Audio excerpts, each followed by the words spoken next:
I'm Donna Bush with your CID-TV News Brief on this Friday. As we've been reporting, the first session of the 2021 sitting of Parliament started on Wednesday. During the session, the Honourable Premier and Deputy Premier both unveiled their strategic policy statements, which outlined government's key priorities and 10 strategic broad outcomes for the next 4 years. 1. Improving education to promote lifelong learning and greater economic mobility. 2. Ensure an equitable, sustainable, and successful healthcare system.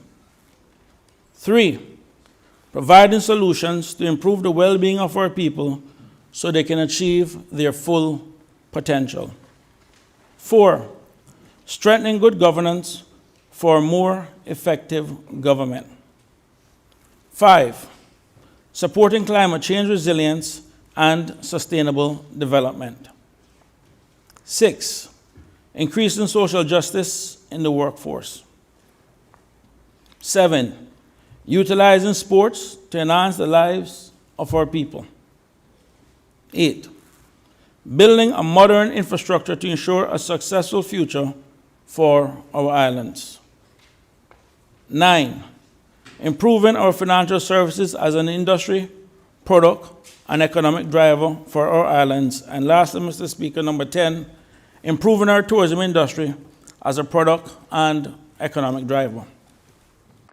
The Deputy Premier also outlined planned capital investments, which are expected to total $331 million over the 2022-2024 period in order to primarily fund continued expansion of educational facilities, including completion of all phases of the John Gray High School in Georgetown, as well as other critical education infrastructure. Investment in a new submarine communications cable system, security improvements to the prison's facilities, procurement of patrol vessels for the Coast Guard, specialized equipment for the Royal Cayman Islands Police Service, modernization of local infrastructure, including the road network, and the purchase of lands for national environmental conservation. Meantime, Premier the Honourable Wayne Panton spoke of the various plans for improvements, including healthcare. To ensure we build a successful and sustainable healthcare system, we will incentivize Caymanian medical professionals to return home to work, move to a more efficient health services authority where all clients will experience less waiting time, and we will revamp Cynico, expanding services. Our elderly and aging population, Mr. Speaker, can also count on a government that will help establish additional assisted living homes and retirement facilities through public-private partnerships that meet their needs. Now, if you missed this week's parliamentary proceedings, remember you can go online and watch on demand on our YouTube channel. Minister of Health, the Honourable Sabrina Turner, and other government officials, as well as invited guests, attended the official opening of the first family mental health support group home in the Cayman Islands recently. Founder and president of Loud Silent Voices, Jackie Neal, says the group, which started in 2011, caters to caregivers of persons with a known mental health diagnosis.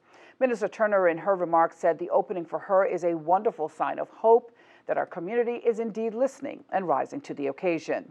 We have an opportunity here today to remind ourselves that 1 out of every 4 residents of these beautiful Cayman Islands will be faced with some mental health issues throughout their lives. They could be our very own family members, our church sisters and brothers, our neighbors and friends, our co-workers, and even ourselves. The information is imperative that everyone has a safe place of refuge. Loud Silent Voices is now one of these places. The Loud Silent Voices home, made possible by a private donor and Rotary, provides supervised supportive living and housings to persons experiencing mental health challenges, offering them a safe, supportive living environment that will prepare them for independent living. Taking a look at the Friday forecast, high temperature reached 89 degrees today, the low 77. We can expect partly cloudy skies becoming cloudy at times with a 30% chance of showers through the night and possible thunder. Winds are from the east to southeast at 10 to 15 knots. Sea conditions are slight to moderate with wave heights of 2 to 4 feet. The synopsis shows isolated showers, which are expected today as a tropical wave just west of the Cayman Islands area drifts further west and weakens. A reminder that you can find the latest on local weather conditions online at weather.gov.ky. And that's it for today's news brief here on CIG Television. I'm Donna Bush, as always, thanking you for joining us today and throughout the week. Until Monday, have a wonderful and safe weekend.